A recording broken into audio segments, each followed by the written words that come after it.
Gimana Bapak Ibu kabarnya pagi ini? Alhamdulillah baik. Sudah pada ngopi-ngopi ya tadi di depan ya? Oke, saya mau tes semangatnya dulu nih. Boleh ya? Ketika saya bilang Kelurahan Pondok Kacang Timur, yang lain jawab tangguh, tangguh, tangguh 3 kali. Coba kita tes. Kelurahan Pondok Kacang Timur. Tangguh, tangguh, tangguh. Oke, baik. Sekali lagi. Kelurahan Pondok Kacang Timur. Tangguh, tangguh, tangguh. Baik, terima kasih Bapak Ibu, tepuk tangan dong untuk kita semua. Baik, pada hari ini Bapak dan Ibu, kita memasuki hari kedua dalam acara kegiatan sosialisasi kesiapsiagaan bencana Kelurahan Pondok Kacang Timur. Pada hari pertama kemarin kita sudah membahas ataupun ada pemateri ya dari Pastiono dari BMKG yang menjelaskan tentang apa sih bencana hidrometeorologi itu ya, dan potensi megatrust yang terjadi di Indonesia. Kemarin sudah dijelaskan oleh Pak Sutiono, dan materi kedua dari Pak Asep Aceng Sopandi mengenai keluarga tangga bencana. Ya, bagaimana kita harus mempersiapkan diri kita sampai lingkup yang terkecil yaitu keluarga kita. Ya, Bapak Ibu. Jadi apa sih langkah-langkah tanggap sebelum bencana? Yang pertama kemarin dibahas tentang kenali ancaman di sekitar kita. Ya, apa aja sih ancaman di sekitar kita? Yang kedua, susun rencana komunikasi di sekitar kita atau susun rencana komunikasi dengan keluarga. Ya, itu hal yang sangat penting yang harus kita bangun dalam mempersiapkan segala sesuatunya. Yang ketiga adalah siapkan tas siaga bencana. Seperti itu Bapak dan Ibu. Nah, pada hari ini materinya tidak kalah penting juga nih Bapak Ibu. Ya, telah hadir juga dari Palang Merah Indonesia Kota Tangerang Selatan, Bapak Adriana, ya, beliau merupakan Kepala Divisi Pelayanan Kesehatan. Nah, jadi Bapak Adriana itu akan menjelaskan materi tentang pertolongan pertama pada kecelakaan. Ya, sekaligus nih di sini di depan sudah ada, di depan di samping itu sudah ada alat-alat ya, Pak Adriana ya, nanti bisa ditunjukkan kepada Bapak dan Ibu dan sekaligus bisa dipraktekkan ya nanti. Harapannya supaya Bapak dan Ibu lebih apa ya, lebih bisa menyerap ilmu yang diberikan seperti itu. Baik, mungkin tidak berlama-lama lagi Bapak dan Ibu, kita berikan saja waktunya kepada Bapak Adriana. Kepada Bapak Adriana, waktu dan tempat kami persilakan.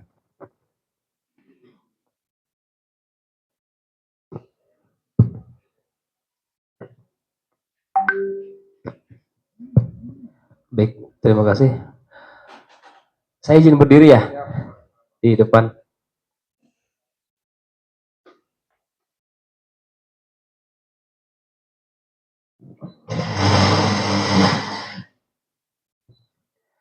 Baik, Bapak Ibu, Assalamualaikum warahmatullahi wabarakatuh. Masih semangat Bapak Ibu? Masih ya. Mudah-mudahan nggak bosan Bapak Ibu ya kegiatan 2 hari. Tadi sudah di spill sedikit oleh moderator. Saya di sini mau ngapain, gitu Bapak Ibu ya. Nanti saya di sini lebih banyak berbicara terkait pertolongan pertama Bapak Ibu. Kalau misalkan ada orang butuh pertolongan harus ngapain, ya. Ada orang yang emang nggak ada nafasnya kita harus ngapain, ada orang pingsan kita harus ngapain, ada orang yang memang patah tulang, ada orang yang perdarahan harus ngapain gitu ya. Nanti kita lebih banyak berbicara itu. Lanjut, lanjut Bang. Ini singkat Bapak Ibu, profil saya. Nama saya Andriana. Saya biasa dipanggil Andri. Keseharian saya di PMI Kota Tangerang Selatan. Kebetulan saya di markas PMI Kota Tangerang Selatan. Jadi markas PMI itu ada 2 Bapak Ibu. Ada markas dan ada unit donor darah.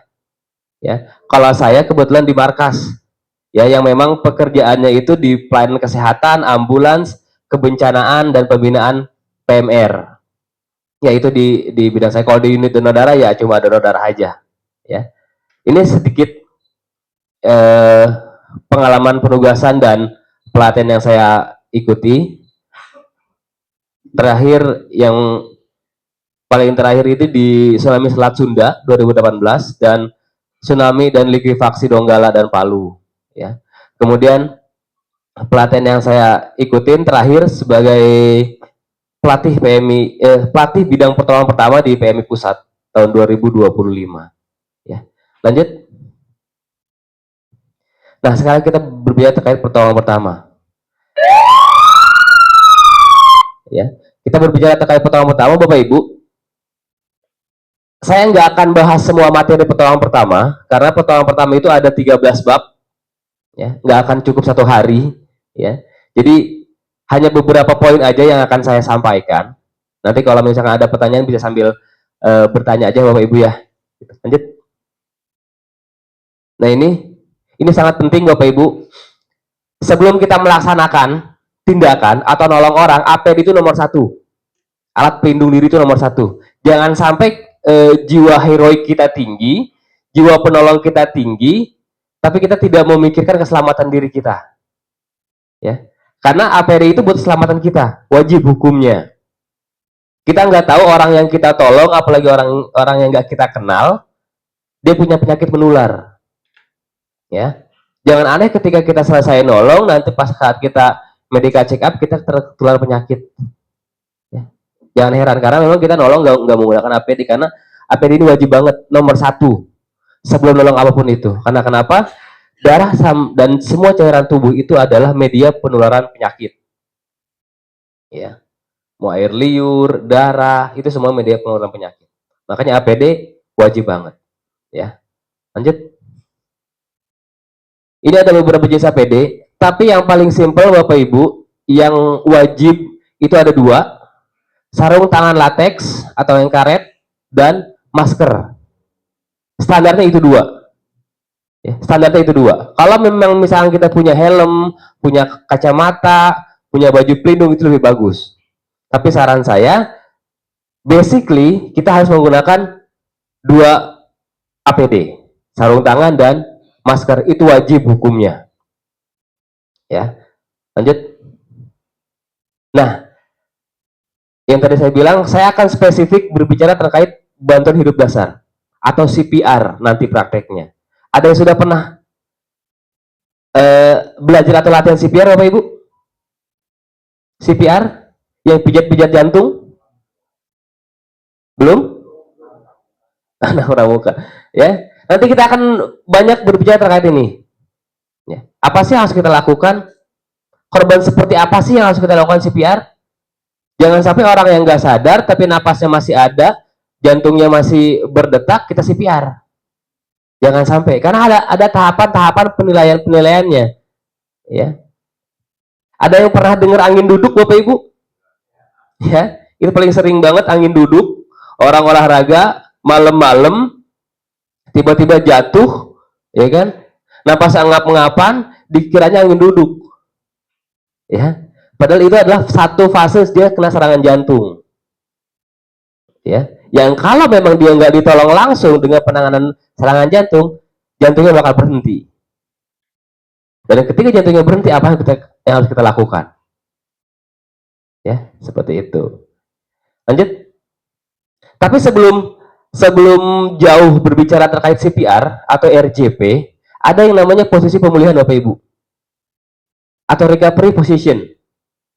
Posisi ini adalah posisi yang mantep banget Bapak Ibu.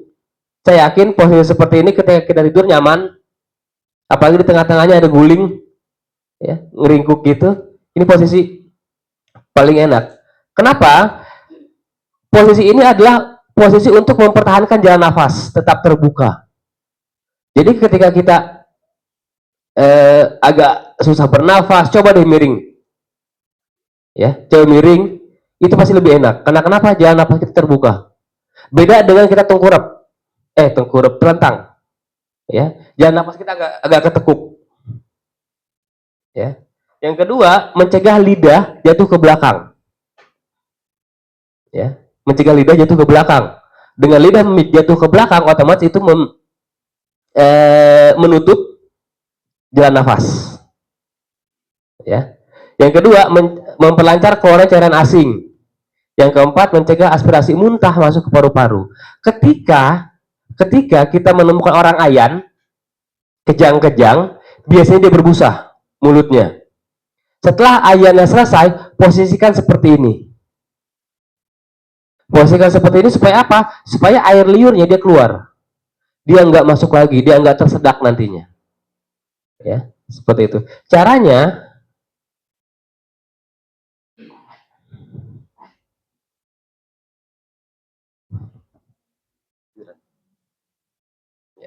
oke. Caranya Bapak Ibu, ini ada sedikit kekeliruan kalau gambar ini. Ya, caranya yang pertama adalah lengan yang dekat sama kita diluruskan. Lurus Bu ya, jangan lurus ke atas, tapi lurus seperti ini. Kemudian lengan yang jauhnya kita ambil, pegang seperti ini, tempelkan di muka.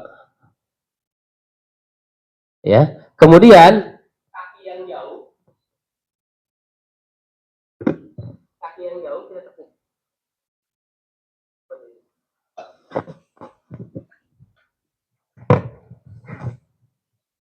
Setelah itu balikan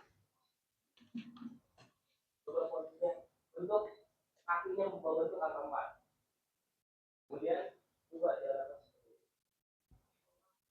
lewat yang terbuka dan jalannya dua. Tahu apa itu ya?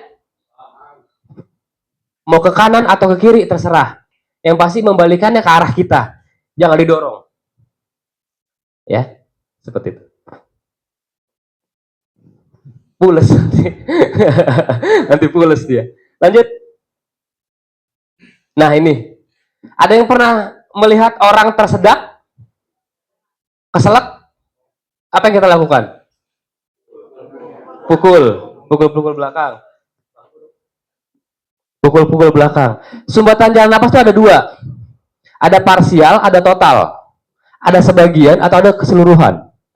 Kalau dia masih parsial atau sebagian, itu sumbatannya masih kelihatan di daerah mulut. Jadi kita bisa menggunakan teknik sapuan jari.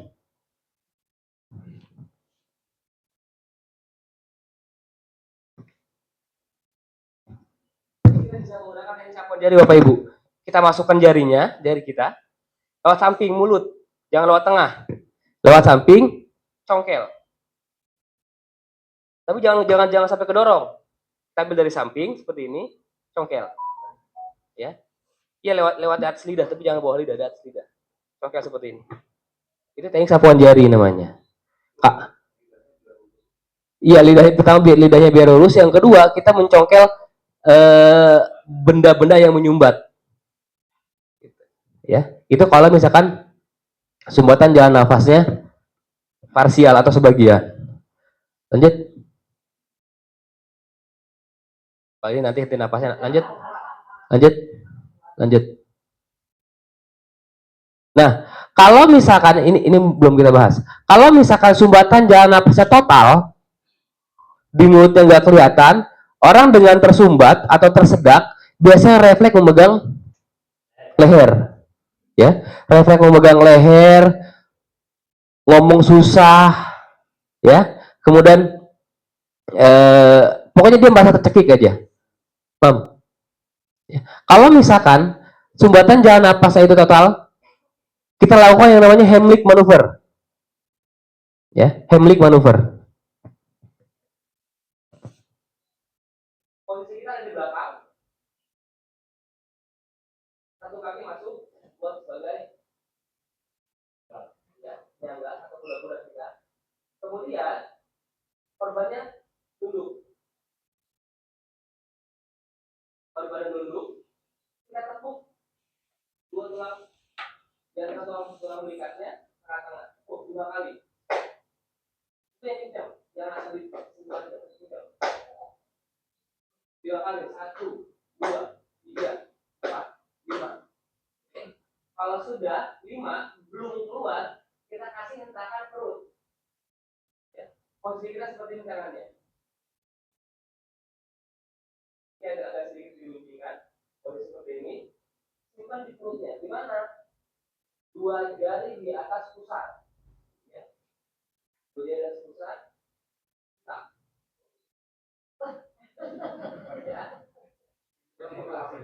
kali? 5 kali. Keluar singkongnya tuh kalau kita singkongnya keluar lagi tuh. Dan minta makanan buat batu. Iya, buat batu saya buat muntah. Coba buat muntah.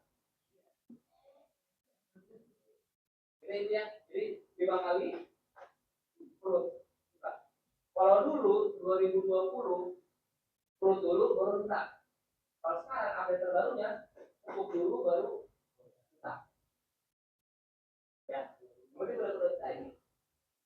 Selama korbannya masih Keluar lagi singkongnya. ada.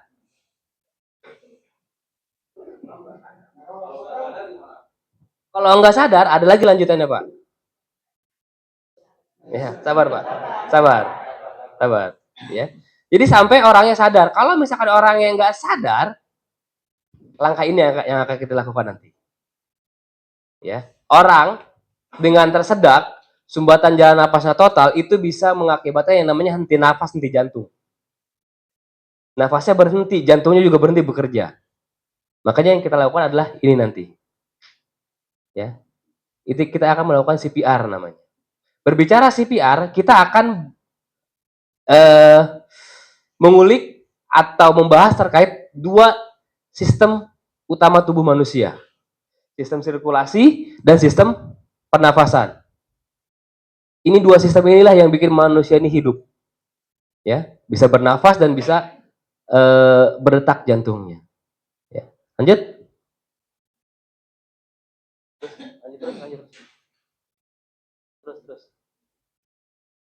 Terus. Sip. Dah.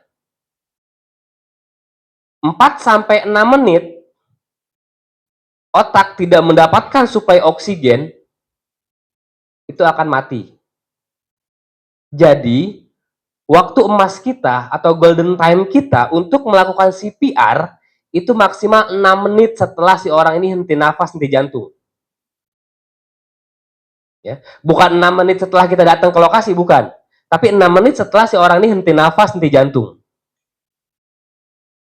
Ya. Jadi ketika kita periksa, cek orangnya, napasnya nggak ada, nadinya nggak ada, langsung CPR. Ya. Makanya keberhasilan CPR di luar rumah sakit atau di jalan itu lebih sedikit dibanding dengan CPR yang dilakukan di rumah sakit. Kalau di rumah sakit enak. Detik pertama jantungnya berhenti, alat bunyi. Code blue. Ya. Jadi ketahuan. Kalau kita kan nggak tahu kalau di lapangan kapan dia berhentinya. Gitu. Ya. Sampai sini ada pertanyaan Bapak Ibu? Lanjut.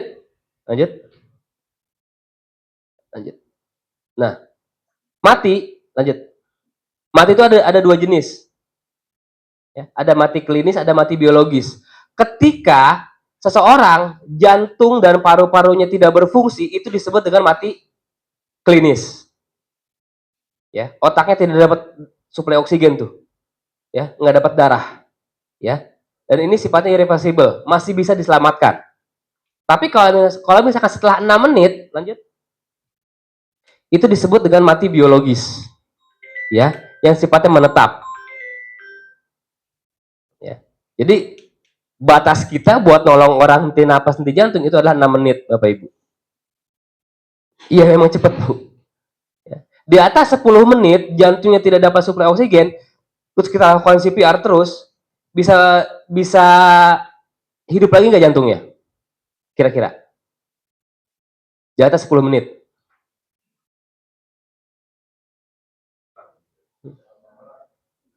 Bisa hidup lagi. Bisa berdetak lagi jantungnya. Tapi dengan catatan otaknya sudah mati. Ya. Koma. Dan dia terus di rumah sakit. Ya. Bukan stroke, Bu. Nggak sadar, tapi tetap berdetak, tetap bernapas, tapi dia nggak sadar karena emang otaknya udah mati. Ya. Ya, jadi percuma sebetulnya. Ya. Dengan kita paksa terus, jantungnya berdetak, ya, tapi dia nggak bisa ngapa-ngapain juga gitu. Makanya yang ditekankan adalah waktu kita adalah maksimal 6 menit setelah si orang ini henti napas di jantung. Ya, gitu. Lanjut. Ini ada yang namanya tanda-tanda pasti mati, Bapak Ibu. Tanda-tanda pasti mati ini ketika kita melihat seseorang atau korban dengan adanya tanda ini, tidak usah dilakukan CPR. Ya. Yang pertama adanya lebam mayat. Bapak Ibu tahu lebam mayat? Lebam mayat? Enggak. Lebam mayat itu adalah penumpukan darah mengikuti arah gravitasi bumi. Jadi kalau korbannya terlentang seperti ini, lebam mayat ada di mana? Di bawah, di punggung. Ya. Kalau lebam mayat ada di kaki, ya matinya berdiri, ya, atau digantung. Jadi itulah kalau ada lebam mayat kebiruan, sudah ada penumpukan darah di punggung, itu sudah nggak usah lakukan CPR. Berarti dia meninggal udah lama.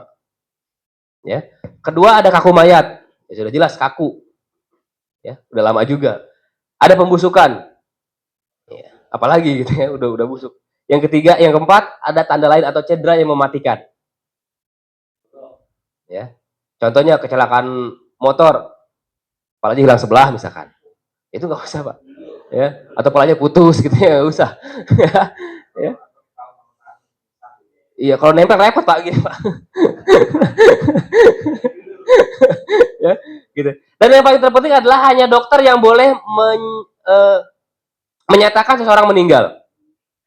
Kami pun di PMI beberapa kali bawa pasien, entah itu dari jalan atau dari rumah, ketika bawa ke rumah sakit, di perjalanan kita sudah tidak menemukan tanda-tanda kehidupannya, kita nggak berani bilang ke keluarganya kalau dia sudah meninggal. Biarkan kok dokter aja yang menyatakan itu, karena itu wewenangnya dokter, ya, bukan wewenang kita, ya, seperti itu. Lanjut. Ini Pak, RJP atau CPR. CPR itu bahasa Inggrisnya, RJP itu bahasa Indonesianya. Lanjut. Lanjut aja. Langkah yang harus pertama dilakukan adalah danger. Rumusnya DRS ABC. Rumusnya DRS ABC. D-nya adalah danger. Bahaya. Ya. Jadi sebelum kita nolong, pastikan keamanan kita dulu. Jangan sampai kita kena bahaya ketika kita nolong. Ya. Keselamatan apa? Yang pertama aman diri. Pakai APD. Ya, itu wajib.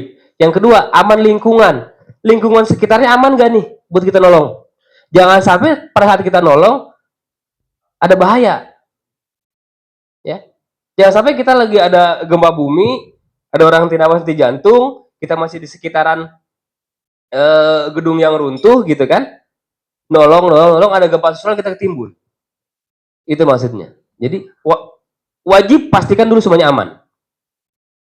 Ya. Dan aman juga terhadap si korbannya buat kita tolong. Jangan sampai kita CPR, bawahnya nggak rata, bawahnya batu-batuan, itu malah bikin makin parah korbannya nanti. Ya, keamanan nomor satu, ya, danger. Yang kedua, respon.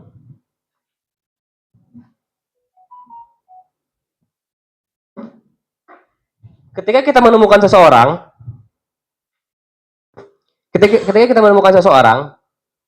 semuanya sudah aman, kita sudah menggunakan APD dan lain-lain.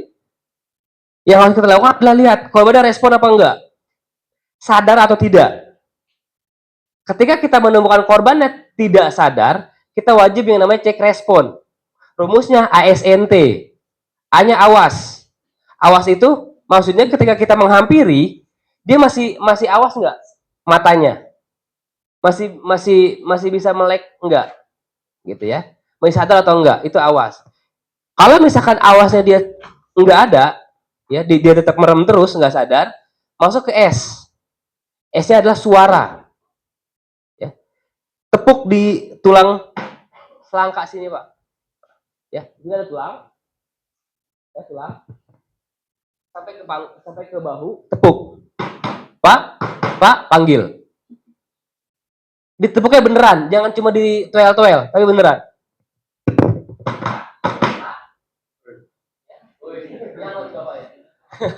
Ya. Jadi cek responnya, Pak. Itu rasakan suara. Atau kita sambil deketin ke kupingnya. Pak. Nyaut nggak dia? Merespon nggak? Merespon itu bukan dalam arti kata dia harus ngomong ya. Refleks dari muka, dari mata itu bisa kelihatan juga. Merespon atau enggaknya. Oke? Kalau misalkan rasakan suara kita kasih dia masih tidak sadar, masih tidak merespon, kita kasih N, nyeri. Kita kasih rangsangan nyeri. Tulang dada, bentuk tangan seperti ini, tekan di tulang dada. Gesek. Pak, Pak, itu sakit banget. Pasti. Ya. Pak, sambil mata kita ngelihat muka korbannya. Jangan kemana-mana. Ya, Pak, gitu. Merespon nggak? Kalau misalkan tidak merespon, berarti status si korbannya tidak respon. Atau penurunan kesadaran kalau di rumah sakit. Ya. Lanjut ke S. Belum. T-nya tidak respon tadi, Pak. Kalau suara dan nyerinya dia masih nggak merespon, berarti statusnya T, tidak respon. Oke. Lanjut ke yang selanjutnya. Shoot for help atau meminta bantuan atau teriak minta tolong. Ya. Jangan sampai mentang-mentang kita yang menemukan korbannya, udah gua aja yang nolong. Yang lain orang lain jangan. Jangan. Ya. Minta tolong atau minta bantuan itu wajib. Ya. Harapan saya Bapak Ibu di kelurahannya atau di rumahnya deh punya satu kontak darurat. Entah itu dinas kesehatan, puskesmas, rumah sakit, pemadam kebakaran, BPBD itu harus punya. Ya, untuk keadaan darurat. Jadi ketika kita menemukan kasus seperti ini, kita langsung minta tolong. Ya. Coba telepon ke 112. Ya. Untuk meminta bantuan. Ya. Wajib diminta bantuan. Sebetulnya kalau sekarang cara kode minta bantuannya adalah tolong panggilkan ambulan dan ambilkan AED namanya. Bapak Ibu tahu AED kan? AED, Automatic External Defibrillator. Itu adalah alat yang memandu kita selama kita melakukan CPR nanti. Tapi memang belum banyak di kita yang punya. Ya, gedung-gedung pun masih belum banyak yang punya. Harusnya hotel ini sih punya nih AED, harusnya. Ya. Tapi paling enggak sekarang adalah setelah korban tidak respon, kita minta bantuan. Ya, wajib minta bantuan. Lanjut. Kemudian A, tadi D-nya danger, R-nya respon, ya, S-nya shout for help atau meminta bantuan, A-nya adalah airway, buka jalan nafasnya.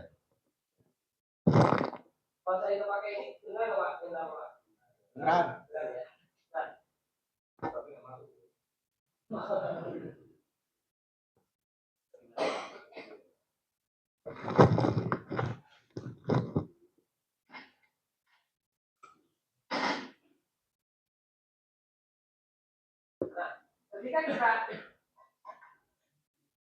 korbannya sudah tidak merespon, ya, langkah selanjutnya adalah airway, jalan nafas, buka jalan nafas.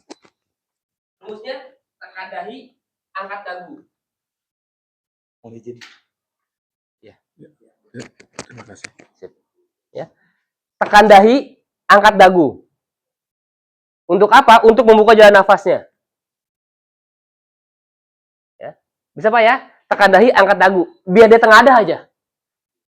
Ya. Enggak tekuk. Ya. Tekan dahi, angkat dagu. Seperti ini. Oke. Setelah di TDAD, cek nafasnya. Pipi kita dekatkan ke mukanya korban. Mata kita melihat naik turun dada dan perut. Ada enggak? Kita hitung selama 10 detik. 1, 2, 3, 4, 5, 6, 7, 8, 9, 10. Ada kelihatan aktivitas nafas enggak? Ya. Kan kalau kita bernafas kelihatan, nah, dada dan perut naik turun. Dan dari mulut dan hidung juga kerasa ada hembusan nafas. Ya. Nah, ketika nafasnya enggak ada, setelah kita cek, langsung kita lakukan CPR. Oke? Tapi CPR, bajunya wajib dibuka.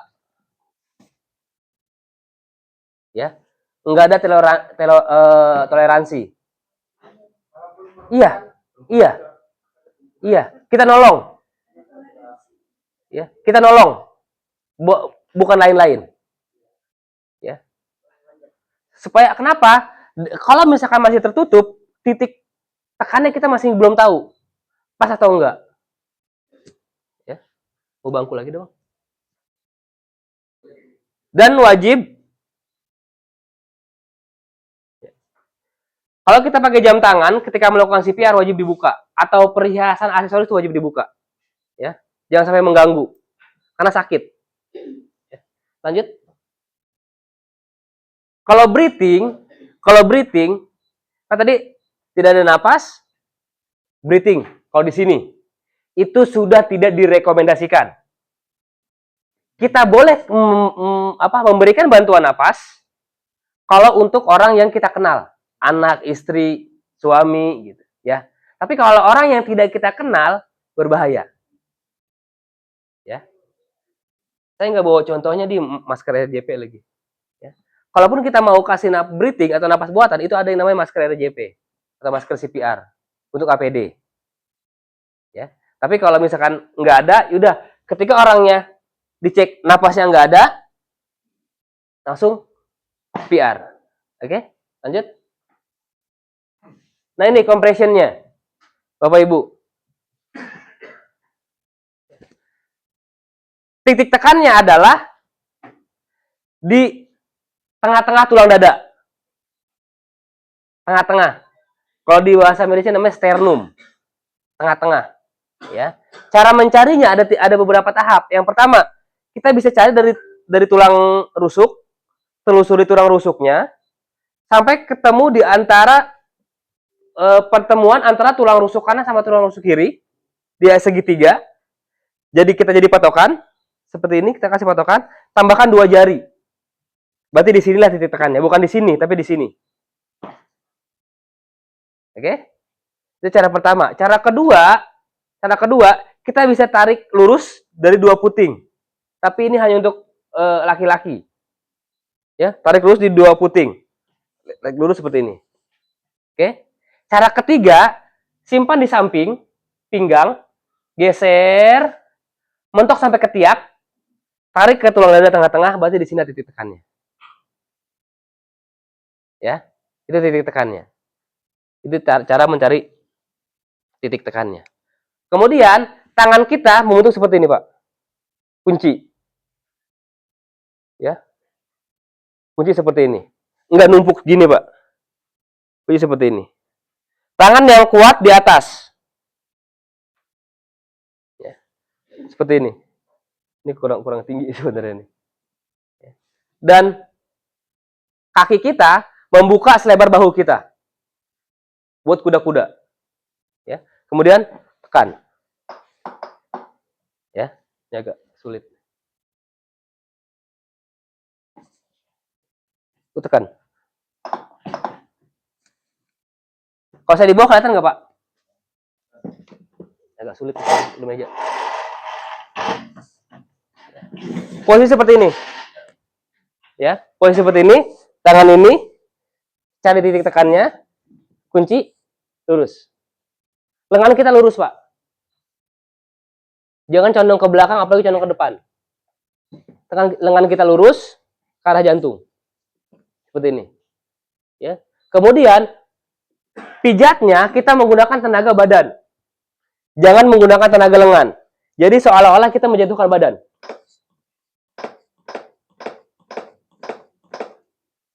Ya, seperti itu.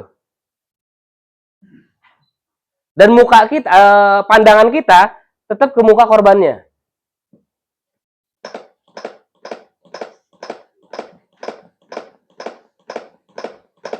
Oke?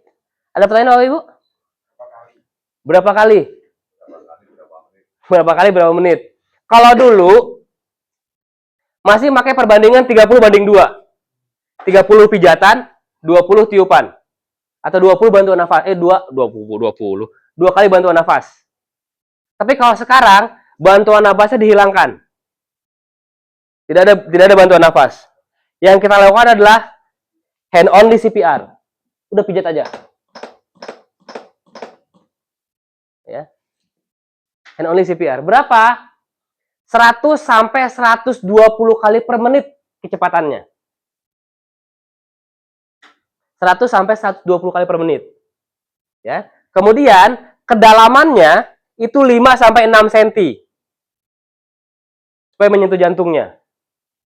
Ya, 5 sampai 6 cm. Gitu. Ada pertanyaan? Itu pada saat ditekan tuh di atas ulu hati mungkin ya. Bukan. Kan ulu hati di sini, Pak. Iya di atasnya memang. Tapi jangan di atasnya banget. Jadi di tengah-tengah di sini dia. Tengah-tengah tulang dada. Ya. Jadi kalau Bapak coba-coba aja gini, geser. Di sini lah berarti. Ketiak, ke sini. Ya.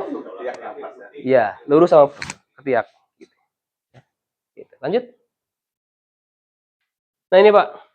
Ini yang saya pakai yang versi AHA 2020. AHA 2025 sudah keluar kemarin per Oktober. Memang belum saya ganti. Ya, gitu. Lanjut. Lanjut aja, lanjut. Lanjut. Nah ini Pak, komplikasinya atau akibatnya kalau kita melakukan CPR. Ya. Yang pertama patah tulang, sudah jelas. Karena yang kita tekan adalah tulang dada. Ya. Bocoran paru-paru sudah jelas juga. Kalau ada patah tulang dada nusuk ke paru-paru, ya. Kemudian pendarahan dalam paru-paru, luka robek gitu, memar.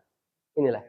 Dan ini yang sering dokter jelaskan ketika ada keluarga kita yang masuk ke dalam ICU. Ya. Pasti dokter menjelaskan ini. Karena memang CPR itu adalah langkah terakhir untuk merespon jantung dan paru-parunya supaya bekerja. Ya. Itu kan ditekani dengan tekanan badan kan? Iya. Tapi kan maksimalnya ada. Maksimal ada itu. Tekanan itu kan. Tekanannya kan. Kalau kekuatan tekanan itu sebetulnya yang tadi, Pak. 5 sampai 6 cm kedalamannya. Enggak kencang, Pak. Makanya ketika kita CPR, itu jangan dihentak. Jangan dihentak gini, Pak. Diayun ya. Diayun jadi badan kita yang ngedorong, bukan dihentak. Jadi ayunan badan. Ayunan badan, ya. Dan kita menggunakan tumit tangan untuk nekan, bukan telapak. Ya, jadi seperti ini. Ya. Pokoknya kedalamannya 5 sampai 6 cm, kecepatannya 100 sampai 120 kali per menit. Ya. Seperti tadi itu yang 5 sampai 6 cm, bayangin aja berarti memang mau patah dong gitu. Resiko. Itu bisa jadi patah, bisa jadi enggak. Ini kemungkinan. Tapi jarang terjadi kejadian seperti ini kan. Kebetulan kalau saya sendiri untuk nolong langsung di lapangan belum pernah, Pak. Mungkin tergantung beban si penolong kali ya. Betul.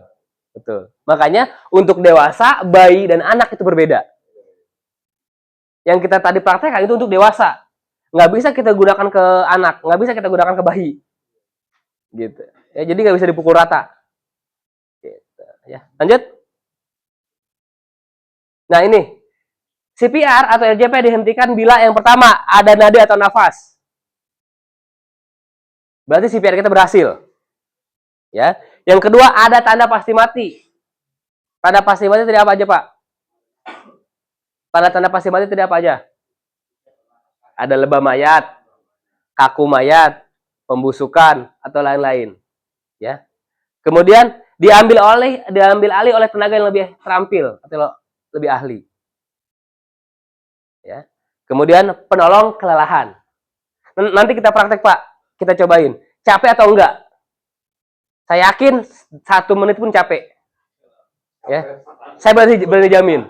Ya. Kita aja yang anak yang masih muda gitu, Pak ya. Anak muda 2 menit capek, Pak. Nanti kita coba praktekin. Capek atau enggak? Ya. Dan ketika nanti penolongnya sudah kelelahan, ya sudah.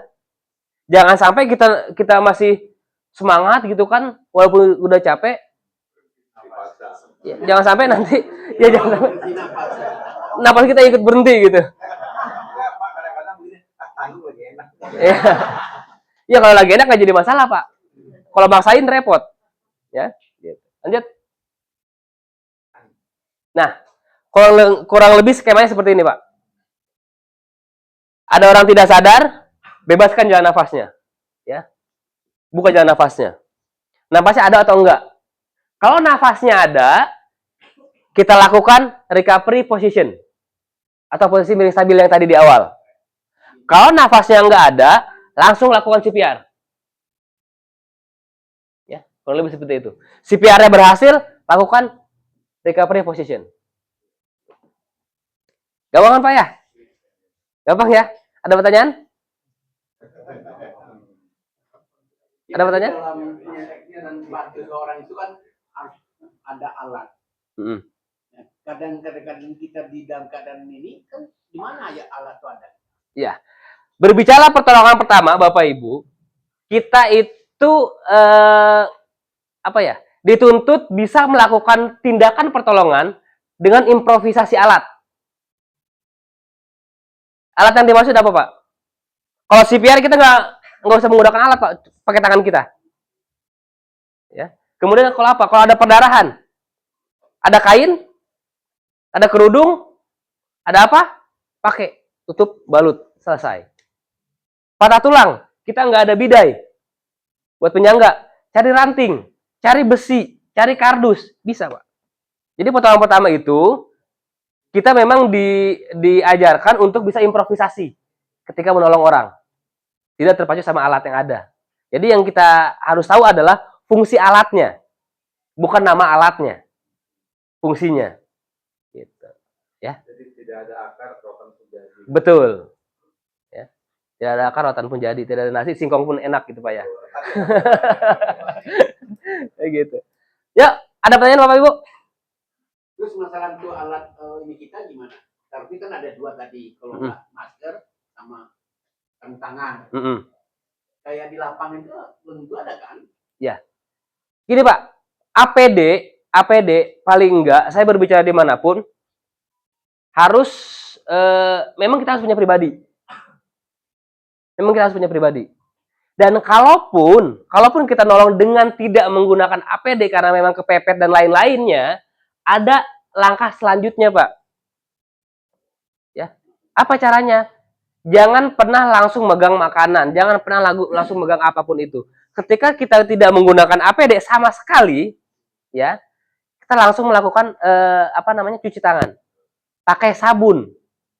Ya, cuci tangan, pakai sabun dan gunakan langkah cuci tangan yang benar. Ada 7 langkah cuci tangan Bapak Ibu. Lakukan itu. Ya, kalau memang kita udah kepepet, kita nggak ada APD sama sekali. Tapi harapan saya, yang namanya saya di motor pun selalu bawa kok. Satu tas pocket kecil mana ya? Contohnya kemarin tadi saya bawa deh. Bukan. Nanti dibagi sama PBB deh Pak. Terima kasih Pak. Ya, saya selalu punya tas pocket kecil ini.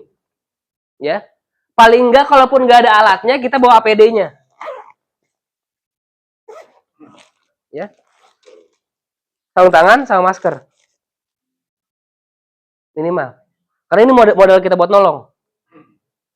Kalau alat-alat yang lainnya, kita bisa improve. Ya, bisa pakai kain, bisa pakai kayu, apapun itulah, tergantung dengan kondisi si korbannya seperti apa. Gitu, Pak. Tapi saya rasa setelah ikut ini akan disediakan semua Pak.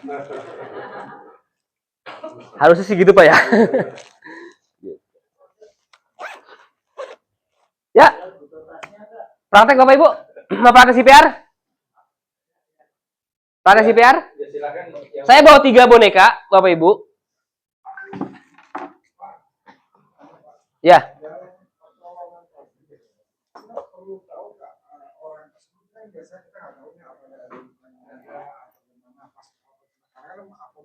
bersalah atau tidak. Itu ada ya, ini khusus. Apa khusus maksudnya Pak? Jadi kan Pak ini tadi dalam keadaan orang ini kan tidak ada kehidupan atau sudah kita kan perlu ngecek gitu kan Pak. Kita mau ngasih melakukan supaya dia ada ini. Nah kita nggak tahu nih tubuh dia kan kita nggak tahu. Kita nggak kenal. Kalau kenal mungkin gampang ya kan. Oh dia lagi keadaannya lagi kondisi ada luka atau ada apa gitu. Kita nggak tahu. Atau dia justru terluka karena sebab kecelakaan tersebut gitu kan Pak ya. Kita nggak tahu apa itu ada khusus lagi nggak? Ya, oke. Yang tadi saya bilang Pak, CPR ini adalah langkah pertolongan paling terakhir untuk mengembalikan kehidupan seseorang. Ya, ketika ada patah tulang, ada perdarahan, oke sambil perdarahan sambil kita tutup. Tapi kalau patah tulang nanti dulu deh. Yang penting tugas utama kita adalah bagaimana caranya seseorang ini bisa kembali hidup. Ya, jantungnya bisa kembali bekerja, paru-parunya bisa kembali bekerja. Ya, jadi udah prioritas kita nolong dulu nih. Bagaimana caranya mengembalikan kehidupan seseorang. Ya, baik. Mungkin tahapan daripada itu kita melihat orang bisa tergeletak. Tahapannya seperti apa mungkin? Tahapan ini Pak? Iya, maksudnya praktek itu kan apa kita langsung teriak minta tolong atau langsung ke orangnya atau lihat kakinya itu maksudnya. Iya. Tahapannya, langkahnya sama yang tadi Pak. Rumusnya DRS ABC. Ya. Danger, tadi keamanan. Keamanan kita dulu, keamanan korbannya, keamanan lingkungan wajib diutamakan. Kemudian responnya. Ketika tidak merespon, langsung kan tadi saya di slide juga ada minta bantuan kan, minta bantuan sama orang lain buat menghubungi ambulan atau yang lain-lainnya. Ya. Baru kemudian cek airway-nya, cek breathing-nya, baru compression. Itu tahapannya Pak kurang lebih. Terkait dia mengalami kasus lain-lain itu masalah belakangan. Yang penting dia hidup dulu. Ajar aja dulu, ya. Ada lagi Pak? Nggak ada? Mau praktek? Ayo Pak. Saya bawa 3 boneka kebetulan. Ayo Pak Sugianto. Ya pintu.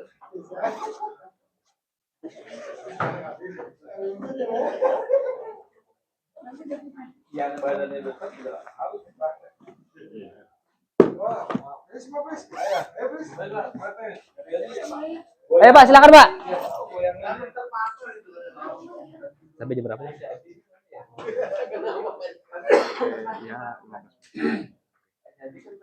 Ayo Pak, yang mau praktek? Ya Ibu juga boleh, gak apa Ibu? Ayo Bu. Biar yang penting biar merasakan dulu Pak rasanya neken dada orang. Biar ada feelingnya.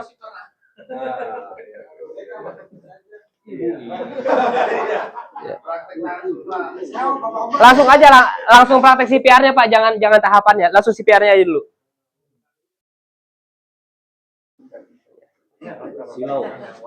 Silo ya. Majuan Pak, majuan.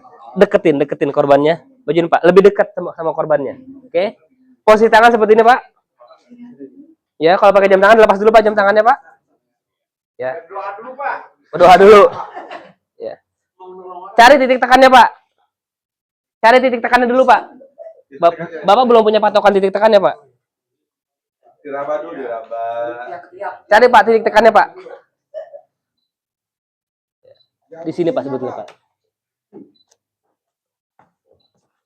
Ini di sini di tulang dada. Di sini Pak. Tulang dada ini Pak. Tumit adanya di tulang dada. Ingat Pak, tumit tangan itu ada di tulang dada.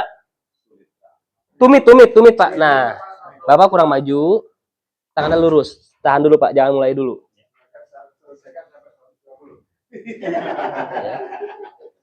Jangan tangguh Pak. Sip. Bentar. Ya, mulai Pak. Ayo bareng ya. 1, 2, 3. Sampai bunyi Pak, sampai bunyi. Jangan dihentak Pak, Ibu. Kekencangan, Pak. Bapak nggak di titik tekannya, Pak. Titik tekannya di sini, Pak. Nah, di tulang dada, gini, Pak. Harus di tengah-tengah tulang dada, Pak. Tumit tangan ada di tulang dada. Seperti ini. Nih. Jangan dihentak, Pak. Jangan dihentak, Pak. Bukannya Pak Hilal. Tangannya jalan. Jangan dihentak, Pak. Bapak kelihatan ini menghentak pakai ini, Pak. Iya. Pak Sarul, lihatin jatuh mukanya. Kalau nggak lihat Pak, maaf, Pak. aja, Pak. Ada yang di sini, Pak. Ada yang di sini, Pak. Sini. Itu. Di sini, Pak. Tumitnya di sini. Iya. Coba. Jangan dihentak, Pak. Jangan dihentak, Pak. Jangan dihentak. Badan aja yang turun. Nah. Nah. Terus, Pak. Jangan dihentak gitu, Pak. Pelan-pelan aja. Nah, gitu aja, Pak.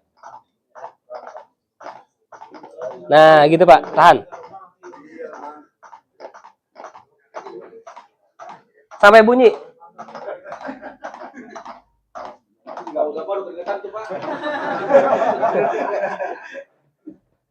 Lagi, Pak. Lagi, Pak.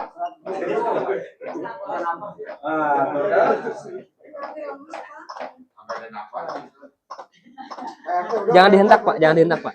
Bapak pelan-pelan aja, Pak. Jangan dihentak, Pak. Bapak turun pelan aja gini. Nah, gitu. Cepetin dikit lagi, cepetin dikit lagi. Nah, gini, Pak. Coba, Pak. Kayak gini, Pak. Titik tekannya, Pak. Cari dulu titik tekannya, Pak. Di sini, Pak. Di sini. Tumitnya jadi patokan di sini, tumit. Nah. Lurus. Nah.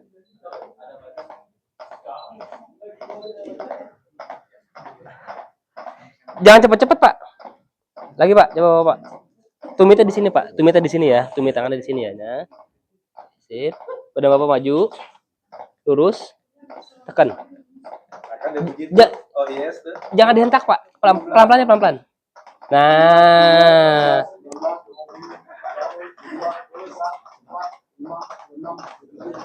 Bisa play musik nggak? Baby Shark. Baby Shark. Ya. Itu aja Baby Shark. Pak, saya punya musik. Nanti saya play musik. Temponya ngikutin musik itu, Pak. Ya. Ya, posisi, Pak. Posisinya dulu.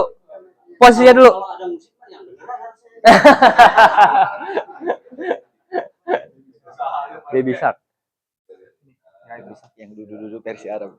Jangan itu. Ini aja. Pak, posisi, Pak. Ingat, Pak, tumit tangan di tulang dada. Ingetin temponya, ikutin lagunya, musiknya, Pak.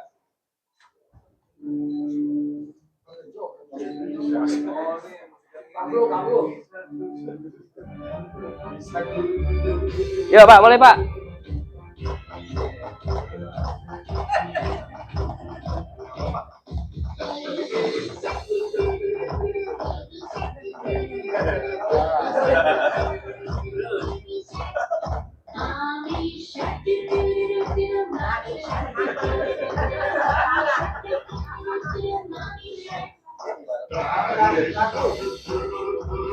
Jadi bareng kan?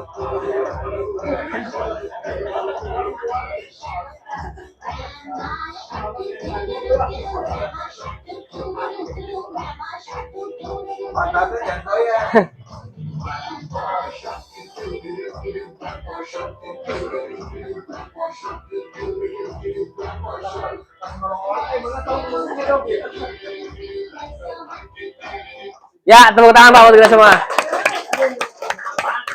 Ada yang mau gantian? Ada yang mau nyoba? Ada yang mau nyoba lagi?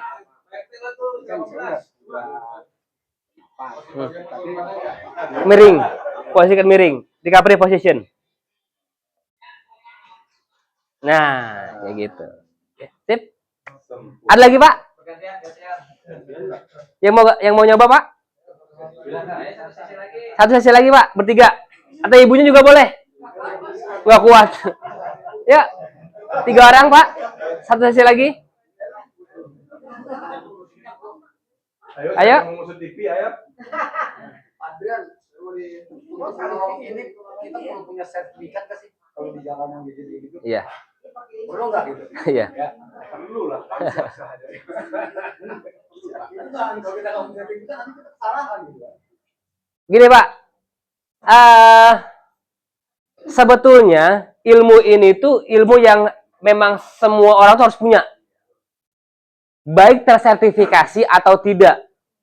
Karena sekarang kita buat ngejar sertifikasi itu agak sulit memang, Pak. Ya. Saya pun ngejar sertifikasi itu berat banget, Pak. Ya. Tapi poinnya adalah punya sertifikat atau enggak, kalau kita memang kita bisa, lakukan dengan yang memang seharusnya. Karena kenapa? Sertifikasi ini hanya legalitas kita aja. Ya. Balik lagi ke kita sendiri. Kita punya jiwa kemanusiaan kan nih buat nolong orang. Gitu. Tapi jangan cuma punya jiwa kemanusiaan doang tanpa diimbangi sama ilmu yang ada. Gitu. Ya. Saran saya, kalau bisa dikejar sertifikasinya silakan. Tapi yang paling terpenting adalah jangan fokus ke sertifikasinya. Tapi fokus ke ilmunya. Karena ilmu ini sebetulnya ilmu orang umum harus punya. Karena semua orang pasti membutuhkan ini. Tapi jangan sampai kita menolak. Ini saya sudah punya sertifikat. Gitu Pak maksudnya. Oh iya jam tangan. Gitu Pak ya. Saran saya, ya memang secara hukum memang harus yang nolong itu harus tersertifikasi. Ya. Tapi kalau menurut saya sebagai orang awam nggak ada salahnya kita nolong. Ya. Kalau memang kita bisa melakukannya gitu. Gitu Pak. Ada lagi pertanyaan Bapak Ibu? Ini kan kalau patah begini, kalau patah gimana? Mau gimana? Sama Pak tetap. Itu operasi apa Pak? Jantung. Ya iya. Tapi gini, Pak boleh duduk dulu Pak, biar enak ngomongnya Pak.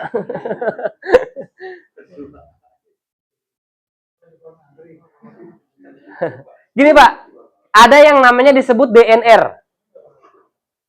Ya.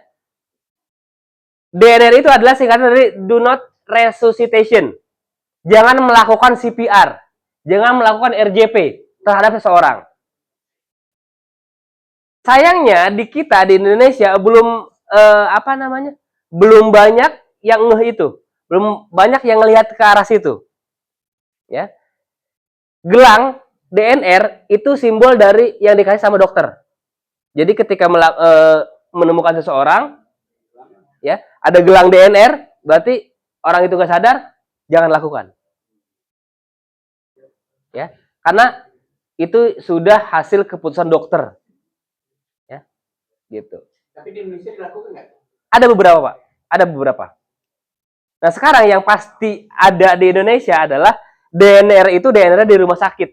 Ketika keluarga pasiennya tidak mau menandatangani inform consent CPR. Berarti disebut dengan pasien DNR. Jadi di ICU, keluarganya tidak mau tanda tangan CPR, ketika sewaktu-waktu korbannya atau pasien henti napas, henti jantung, ya sudah, biarin aja. Karena itu keputusan keluarga. Seperti itu. Ya. Ada lagi pertanyaan Bapak Ibu? Mati aja. Ada lagi pertanyaan? Ya Pak. Kebutuhan CPR itu untuk semua orang yang mengalami kecelakaan atau tenggelam gitu ya Pak? Atau yang gimana Pak? Yang penting dia tidak bernapas gitu ya? Ya. Yang tadi saya bilang Pak, kebutuhannya itu adalah setelah hasil pemeriksaan kita. Yang tadi RW-nya dibuka, ada nafasnya enggak? Ketika memang tidak ada nafasnya, langsung CPR. Tapi kalau misalkan ada nafasnya, recovery position. Gitu. Jadi jangan serta-merta orang nggak sadar langsung kita CPR. Gitu. Ya. Nah, istilahnya yang semua yang kehilangan nafas itu nggak ada nafasnya itu untuk semua kecelakaan gitu ya. Ya, sama Pak.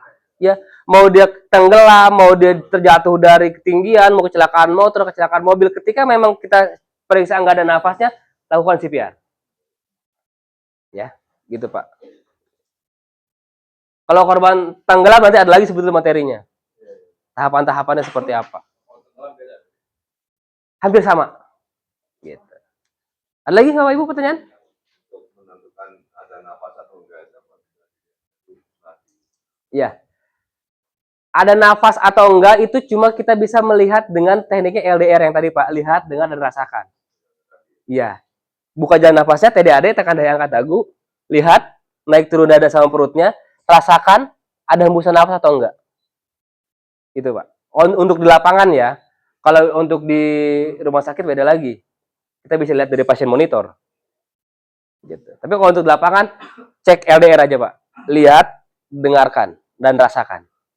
Ketika tidak ada aktivitas nafas di perut sama dadanya, dan tidak ada hembusan nafas ke pipi atau ke telinga kita, berarti seorang ini tidak ada nafas.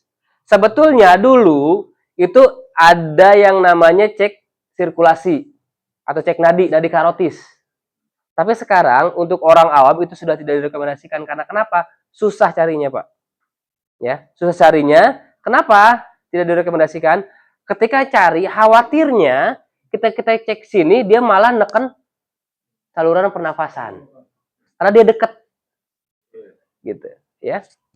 Karena memang saya pun beberapa kali di ambulan cek nadi karotis agak sulit memang. Apalagi orangnya sudah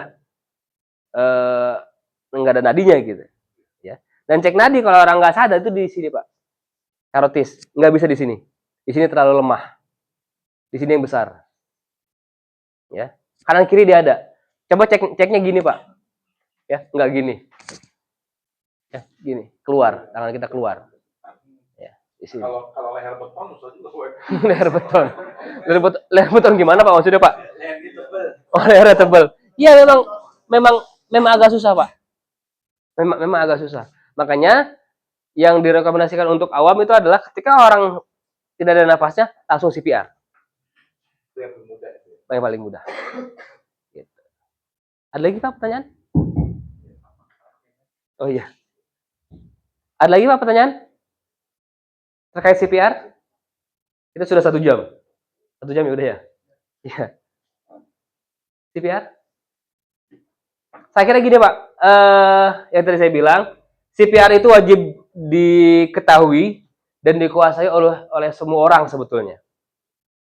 Ya, oleh semua orang. Karena memang ya nggak ada yang mau ya, tapi sewaktu-waktu itu bisa terjadi ke orang-orang terdekat kita sebetulnya. Bisa nggak ini dilakukan sama kita kalau kita makan? Contohnya kan pingsan atau dia sudah tergeletak gitu. Sebelum dibawa ke dokter, kita lakukan cek seperti ini.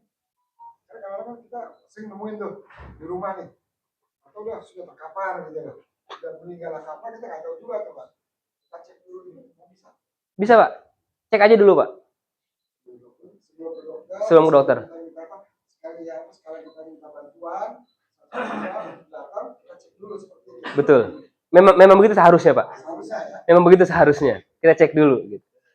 Dan kalaupun memang setelah kita cek ini tidak ada aktivitas napas, tidak ada aktivitas nadinya, yaudah Pak, biar dokter aja nanti menentukan. Gitu. Tapi kebanyakan dari orang kita begitu kejadian nggak pingsan aja langsung panggil dokter. Nggak mau tahu. Ya nggak jadi masalah Pak sebetulnya panggil dokter. Itu kebanyakan orang kita kan udah. Karena keterbatasan pengetahuan. Iya. Seperti itu. Betul.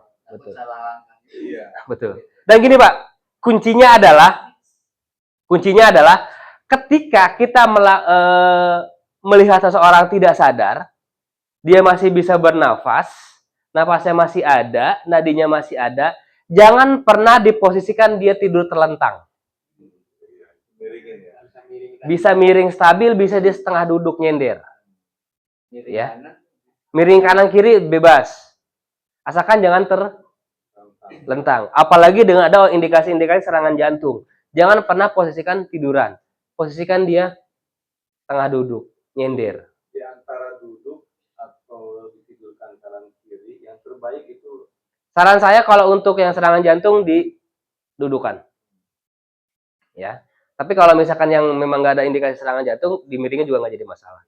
Yang pasti posisi tiduran itu posisi yang menghambat saluran nafas. Ya. Makanya rekomendasi untuk bayi tidurannya jangan pakai bantal. Gitu. Ya. Yang lebih enak tidurannya yang dikasih bantal kakinya, Pak. Ya. Iya. Coba aja Pak, itu lebih enak karena suplai oksigen ke otak ya, ke otak kita tuh mencukupi. Gitu. Begitupun kalau ada orang yang pingsan. Ada orang yang pingsan, napasnya masih ada, nadinya masih ada, dia cuma pingsan doang. Yang dikasih bantal tuh kakinya, jangan kepalanya. Gitu. Pokoknya lebih ditinggikan dari kepala gitu ya. Betul, 20 sampai 30 cm, Pak. Supaya suplai oksigen ke otaknya cukup. Gitu. Nanti kalau dipakai bantal, jadi bantal ya. Enggak mesti saya pakai bantal juga sih, Pak. Pokoknya Lebih tinggi dari posisi kepala. Gitu. Ada lagi Bapak Ibu? Ya ini saya berdasarkan analisa aja ya, saya karena saya mengalami. Memang ini yang diterangkan Pak Andi ini masuk saja ya, karena pada saat kita tensi, itu saya pernah coba di rumah sendiri. Itu kalau pada saat kita di tensi posisi duduk atau berdiri, itu beda dengan miring ke kanan atau ke kiri. Ini ada hubungannya atau tidak, yang jelas saya pernah melakukan itu, dan pada saat kita miring ke kiri atau ke kanan, itu tensi kita lebih rendah daripada kita duduk atau berdiri. Itu pada hubungannya ini atau tidak, saya mohon penjelasan ya. Iya. Tapi memang saya merasakan betul bahwa saya coba sendiri masing-masing di rumah. Kalau punya alat tensi, itu pada saat kita berbaring ke kanan atau kiri pasti lebih rendah dibandingkan kita duduk. Itu coba apa memang ada hubungannya dengan yang diberikan atau tidak gitu. Ya. Saya kira itu. Sebetulnya kalau untuk hubungannya dengan recovery position ini sebetulnya nggak ada Pak, nggak ada. Cuma memang kalau untuk cek tekanan darah atau tensi darah itu wajib hukumnya kondisinya dalam posisi rileks Pak. Apalagi berdiri, duduk pun kalau ini ngegantung nggak boleh sebetulnya. Dia wajib rileks Pak, wajib santai dia. Makanya kan kenapa kalau orang ini tensi dia gini Pak, dia santai. Gitu. Ya. Kalau gini otomatis bisa tinggi dia. Dan nggak akurat sebetulnya hasil pemeriksaannya. Makanya kan ada meja kan kalau untuk tensi darah memang harus dalam kondisi si pasiennya rileks santai. Gitu Pak sebetulnya. Ada lagi? Kalau yang model baru kan ya dimasukin aja. Ya, beda cerita itu Pak. Kalau itu yang otomatis kan, nggak masukin aja gitu.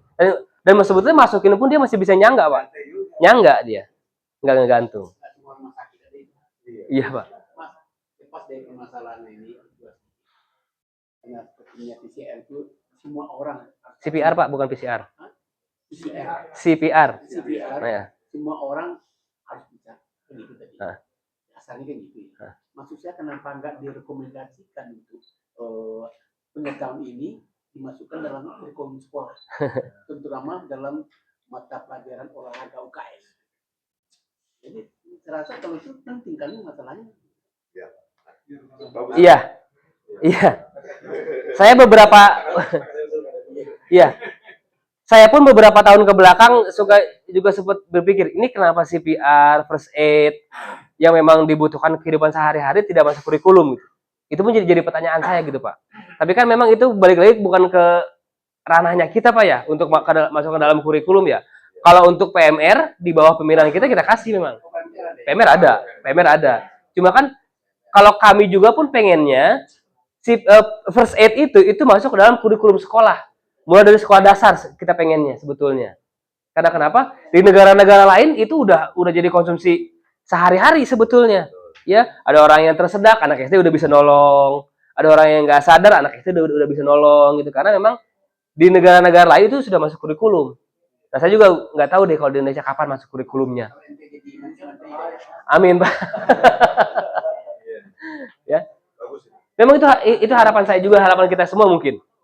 Ya, karena itu memang harusnya ada. Harusnya ada. Barangkali sudah masuk, tapi melalui PMR mungkin. Beda Pak, kalau PMR punya kurikulum sendiri Pak. PMR punya kurikulum sendiri. Gitu. Ya. Gitu Pak, mudah-mudahan sih kedepannya bisa masuk dalam kurikulum deh. Gitu. Kalau Menteri Pendidikannya saya. Siapa Menteri? Gitu. Ada lagi Bapak Ibu? Cukup ya? Cukup ya? Harapan nanti bisa kita bikin deh di lingkungannya masing-masing. Tingkat RT, tingkat RW, bikin aja. Tinggal berkirim surat aja ke PMI Tangsel, kita datang. Ya. Jadi memang itu harapan kita. Ada permintaan langsung dari masyarakat yang memang mau gitu. Jangan sampai kita yang ayo bikin enggak deh. Nanti ini ketua kami nanti. Oh, siap ketua. Ketua ini 70% RT. Oh, 70 RT. Ya, harapannya kita di tingkat RT, di tingkat RW kita bikin. Ya, kita buat. Ya.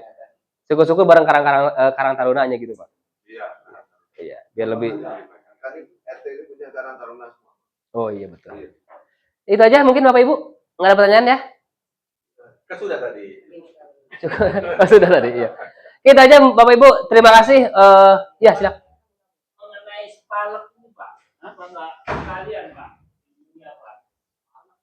Spalak apa nih? Karena kan takutnya ada yang jatuh dari pohon. Oh mau ya. Untuk pembidayaan Pak ya? Iya. Pembidayaan.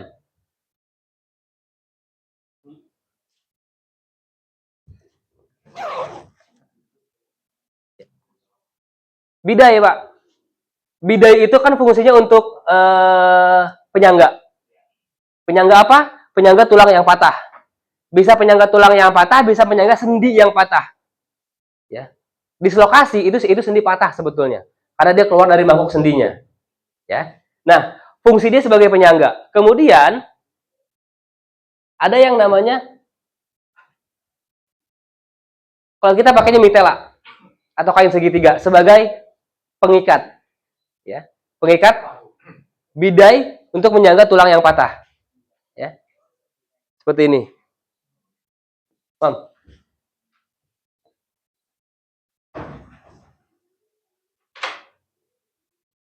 Apa mau dipaksain dulu? Waduh. Patahin dulu. Secara prinsip Pak, untuk pembidaian adalah bidainya harus melebihi 2 sendi gerak. Secara prinsip, pegang. Kemudian ikat yang paling jauh dulu. Ini saya contohnya di lengan bawah Pak, patahnya. Ya.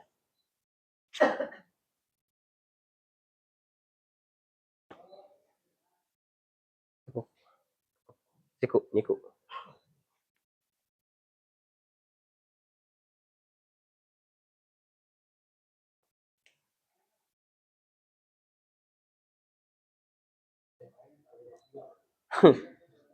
Enggak jadi masalah, Pak. Ya. Enggak jadi masalah, Pak. Ini untuk gendongannya.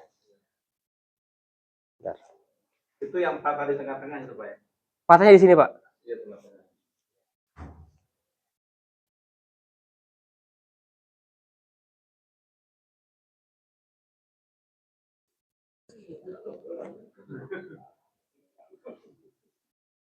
Tapi tetap ganteng tuh kalau begitu. Iya.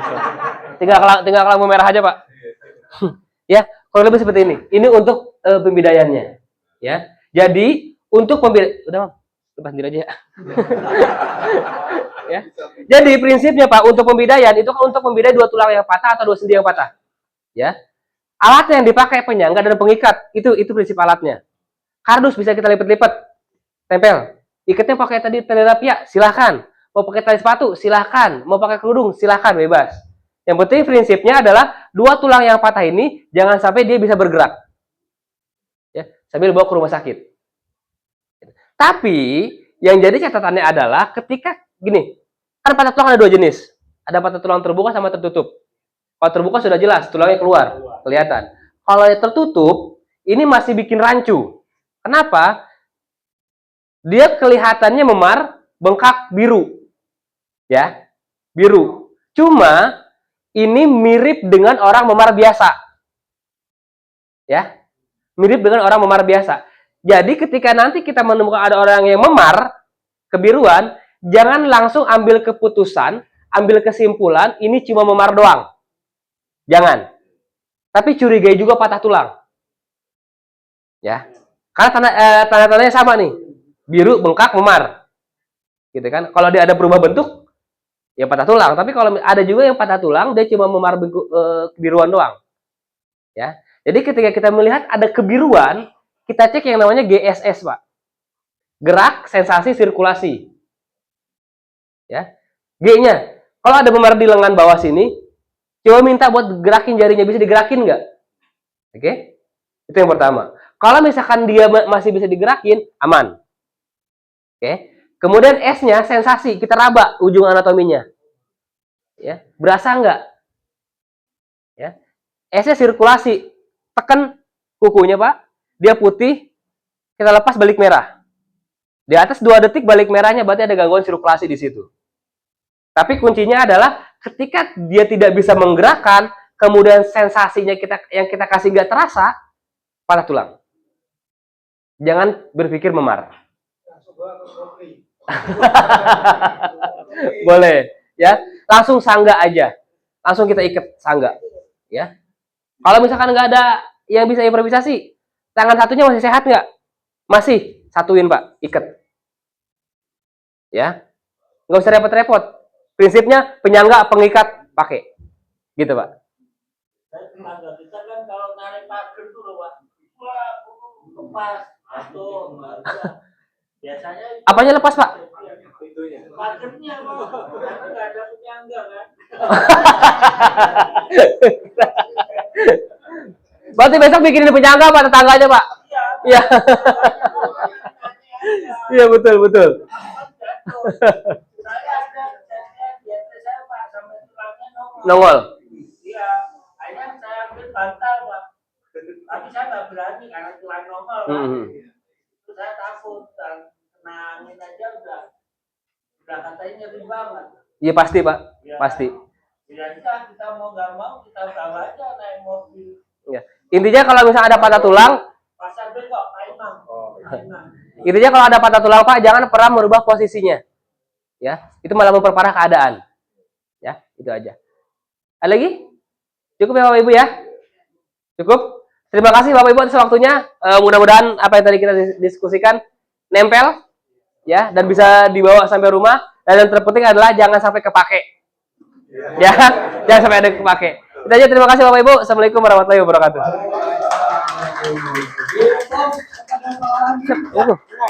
Siap. Dan Pak Tamam atas materi dan prakteknya gimana Bapak Ibu? Materi dan prakteknya? Menarik nggak nih? Menarik ya? Menarik. Pak Andri, itu modulnya kalau kita bahas semua, berapa lama Pak Andri? Untuk pertolongan pertama? Seminggu, bisa seminggu ya? Oke, baik Pak. Nggak apa-apa Bapak dan Ibu. Jadi, karena waktu ini Pak kita miliki, jadi mungkin kita hanya bisa memberikan materi dasar aja terkait dengan CPR dan tadi sedikit tentang pembidayaan gitu. Harapannya kepada Bapak Ibu semoga mungkin nanti ketika sampai di rumah bisa disosialisasikan lagi kepada tetangganya yang mungkin tidak bisa hadir pada kegiatan hari ini agar tetangganya atau anggota keluarga kita juga dapat mengetahui ilmu yang bisa diberikan. Baik, kita sudah mau memasuki materi kedua. Ini ada materi kedua nih yang akan dibawakan oleh Bapak Dodi Haryanto ya. Beliau adalah pelatih dayung Kota Tangerang Selatan. Pelatih dayung Kota Tangerang Selatan, pelatih water rescue atau penyelamatan di air. Pelatih vertical rescue